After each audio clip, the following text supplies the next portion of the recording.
Good morning, everyone. It's Gal playing some more Pokemon Reborn. And before we continue our journey today, I'd like to take a moment to go over our new compatriots. I spent quite a bit of time getting all of these Pokemon trained up so that we can use them. Some of these have been sitting in the box for a while, and I felt like it was time. So, first thing we've got is Terra. Going for an offensive build. Swampert, especially Mega Swampert, can be very powerful. Physical attacker. We got Waterfall and Earthquake, both very strong attacks. And reasonably good bulk, despite the speed is not Mudkip's primary stat. And that becomes even more so with a Mega Evolution. I don't think we've got the stone yet, but when we do, it's gonna be fun. I'm not sure if Damp is the best move to use, but we've got the ability, and I don't have any ability stones right now, so I mean, it'll work, and it can be a fun one for, like, if we're running into, like, something that likes to explode, like Electrode.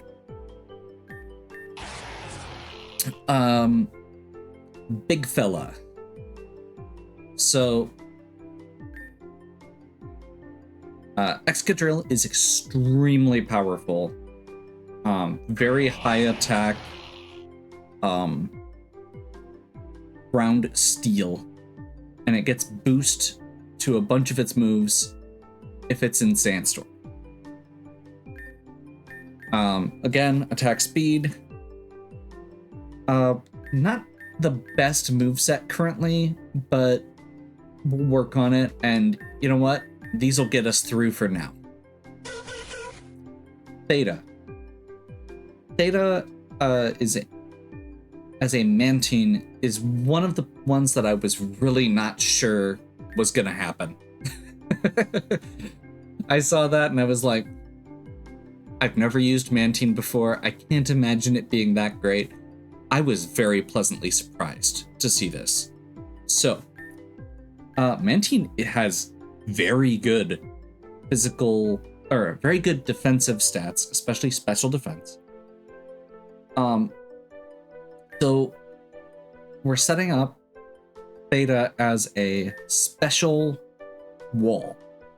Basically, if we run into a situation where we've got a strong special attacker, we can bring Theta in as long as they don't have electric moves. And my goal will be eventually to get some of this switched out a little bit, but I don't have all of the TMs I need for that. So for the time being, we've got a couple moves, but the main thing is going to just be Toxic and Aqua Ring for that extra... for that extra healing. So Scolipede happens to be the other...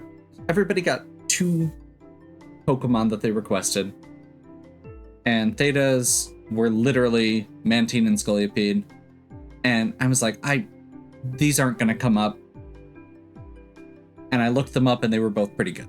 So the other one here is Scolipede. This one's not quite as useful, but maybe we're gonna need a strong bug type attacker. We still need to get a few moves. Once again, that's going to be the litany of this, is if only I had the right TMs.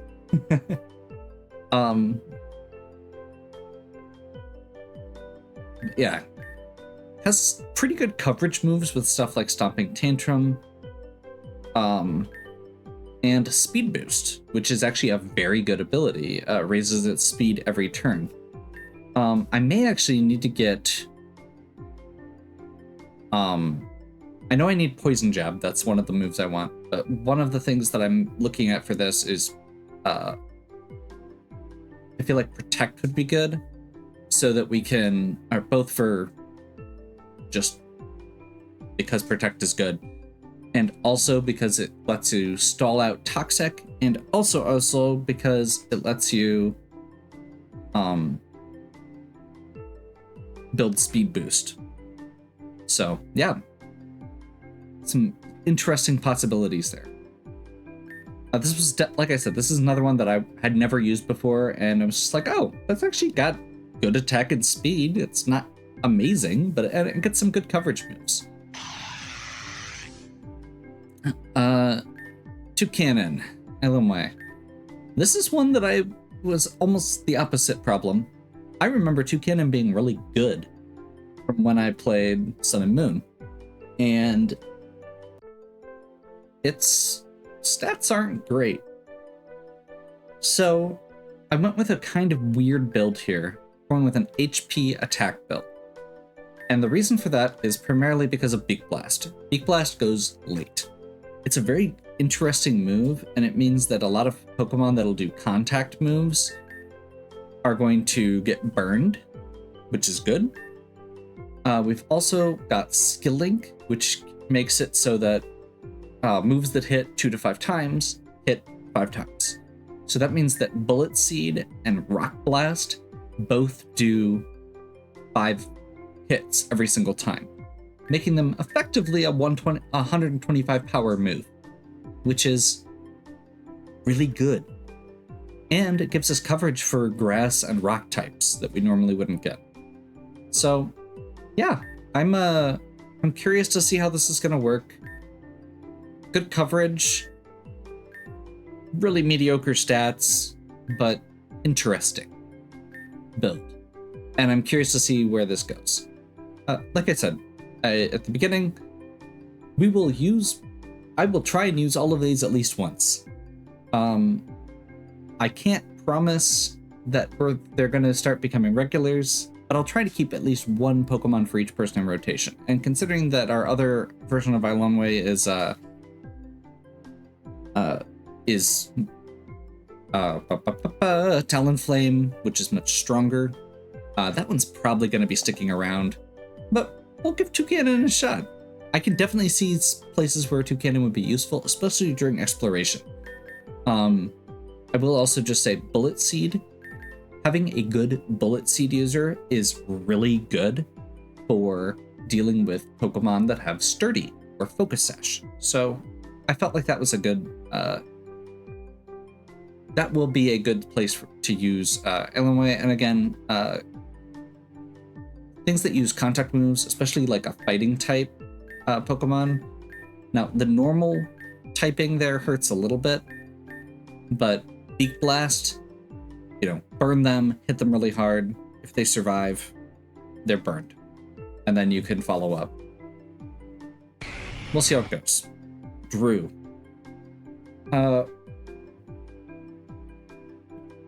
Drew has been... I find it, first of all, interesting that both of Drew's Pokemon have interesting relations with harsh sunlight, because that's one of the Helioptile and Charizard both get those abilities. But I mean, Charizard is a classic. It is one of the absolute strongest starter Pokemon, and especially in generations with Mega.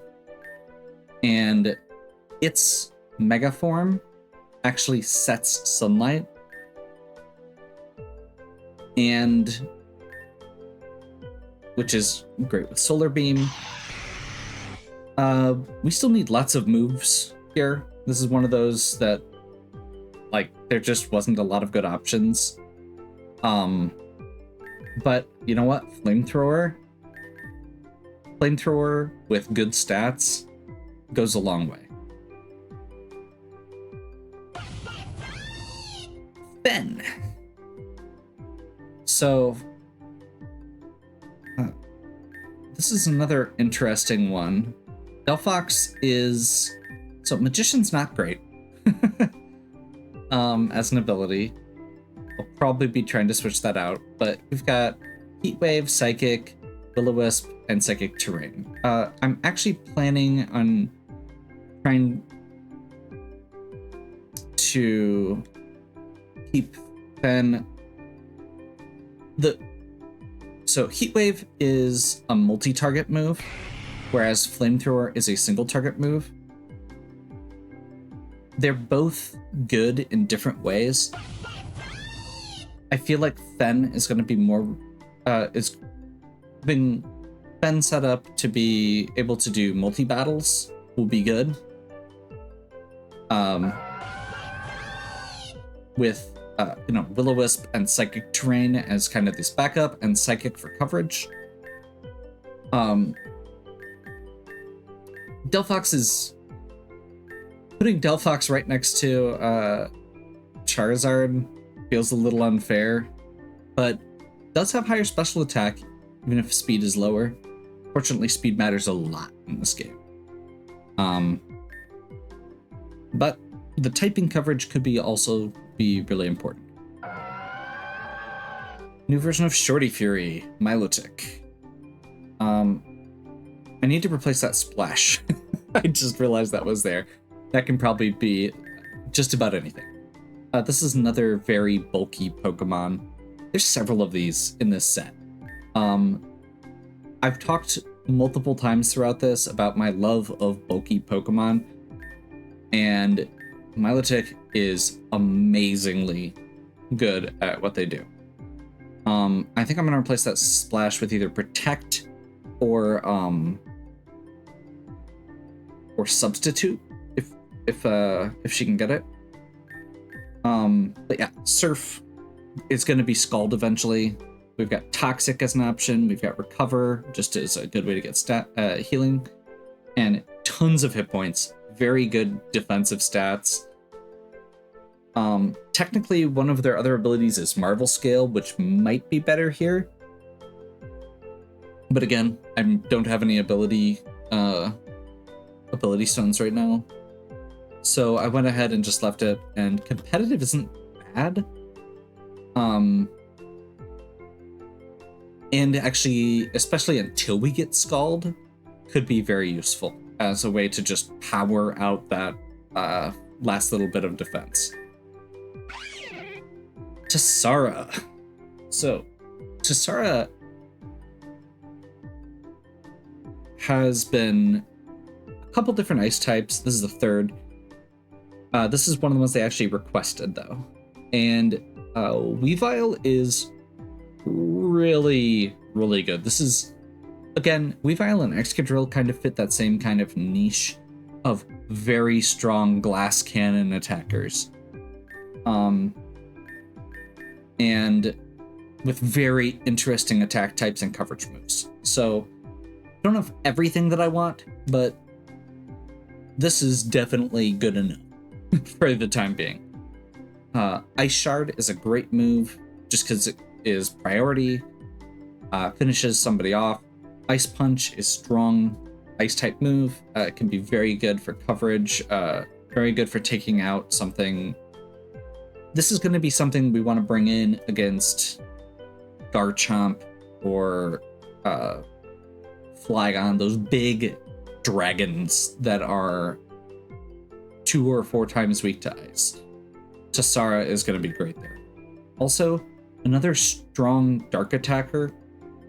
Currently, our main dark attacker is Vortex, and this is just going to give us some more variety of options along with that. Vortex is very good. Tessara is going to be a little bit faster as an option, I believe. But Vortex is more well-rounded, and basically it depends what coverage moves we need, whether we want ground or ice.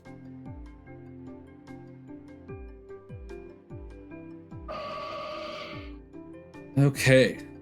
Witch. Gardevoir.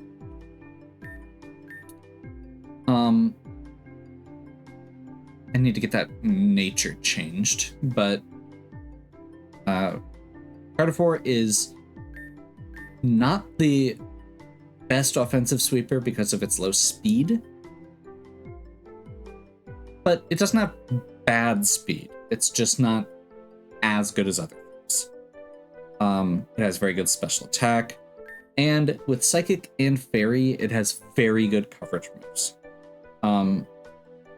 It also has a pretty solid Mega Evolution, so I'll be looking at that once we get access to it. I really need to go through my Mega Stones and figure out what I've got. The Bagel. Bagel has had a couple different fairy types that have mostly been used for setup. This is the first time we've had one that is a little bit more aggressive, that can actually hold its own. Now, again, this is another Pokemon not very fast. So I've actually built this out as a HP special defense with maxed out special attack. So the goal here is going to be so we've got Primarium Z as an option here, which is the Z Crystal move for Primarina. Very high special defense, so if we have something that we know is going to be neutral special defensive, or neutrally attacking with special attack moves, we bring in, or better yet, if they have, off types, if they're using fire and dark moves, even better. But we want primarily special attacker. We can switch in to the Bagel, and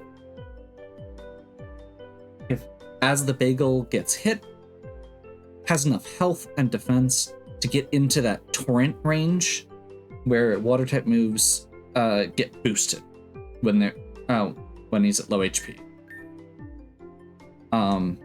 Sparkling Aria is their signature move. If any target had a burn, the burn is lifted.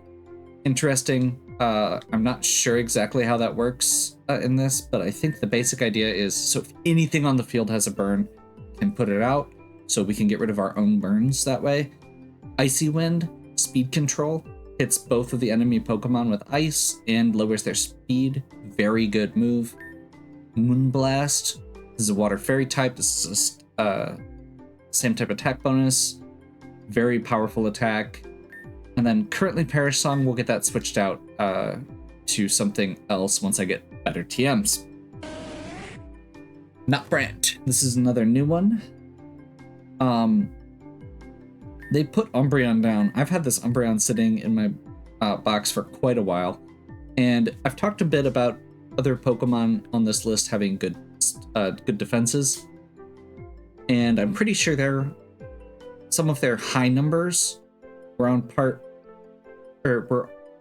with Nutbrand's lower defense stat. Yeah. This is a tank. It has almost no offensive pressure. In fact, once we get rid of we're gonna get rid of Dark Pulse eventually, but it is really hard to kill. We've got Toxic, we've got Wish. So basically, this is going to heal them next turn. So what we do is we use Wish, and as long as they don't die in one hit, we then can use Protect next turn, and the healing, it goes off. So we Toxic, and then we alternate between Wish, Protect, and then we can throw Dark Pulses out as needed. It's really scary. It is very slow and bulky. And this is the opposite. We've had this Tepig sitting around for a while. This is another one that I've never been super impressed with. And putting this build together, I actually feel really good about it. That's a decent speed stat, which is not their strong suit, and a high attack stat. And with Wild Charge and Flare Blitz, they have some pretty solid coverage. And then we've got Hammer Arm and Heavy Slam. Hammer Arm and Flare Blitz are their primary, typing. Wild Charge works with their ability Reckless, and Heavy Slam is just a good coverage move. I'm not sure if exactly how heavy Tepig is, or Emboar is, compared to other Pokemon, but I mean, there's going to be Pokemon that we can switch in against where Heavy Slam is really good. So this is our roster of new Pokemon that we've brought in.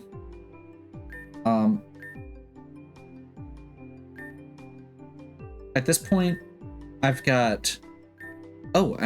actually, we have our newly evolved Nemona. We actually did the spread on this a long time ago, but for the sake of mentioning it, grass type, good special attack and speed with chlorophyll that doubles their speed stat in sunlight. And then we've got Quiver Dance as a move here. Quiver Dance raises special attack, special defense, and speed. So my goal here is to, if you have an opportunity, you can Sleep Powder and then set up with Sunny Day and Quiver Dance, and then just Giga Drain away. I don't have a good Sunsetter yet.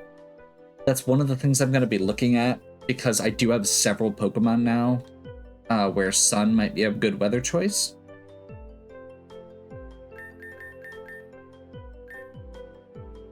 So yeah, I've moved a few of our Pokemon over to the retirement box.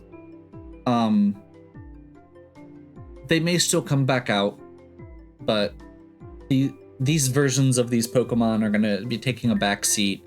We already I still have 3 boxes to go through at any given time. I've got them organized by level right now, so these are all maxed out at level 80.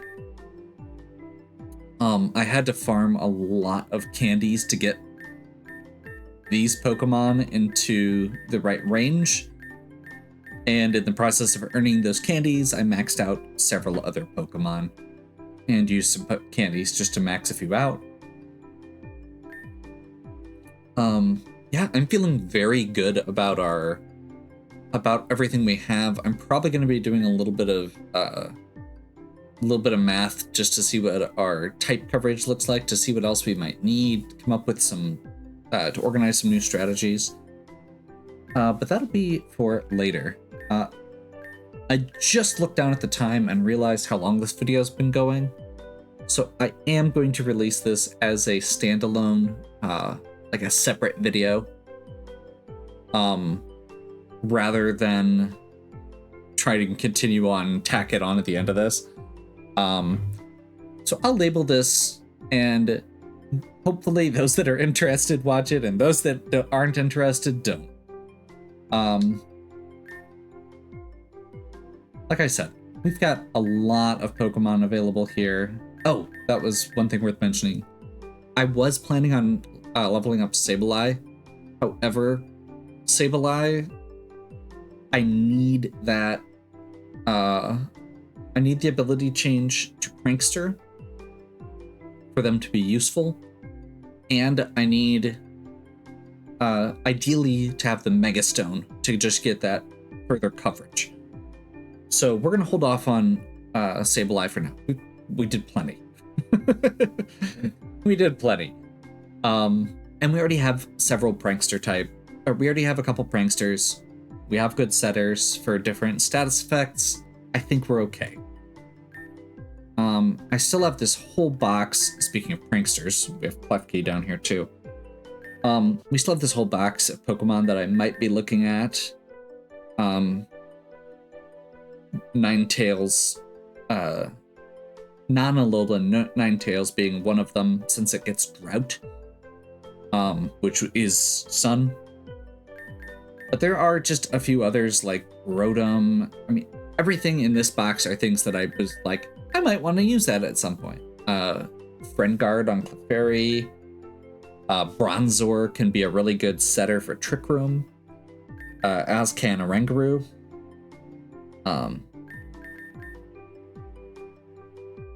Timber hits like a ton of bricks, and it has options for both Sheer Force and Guts.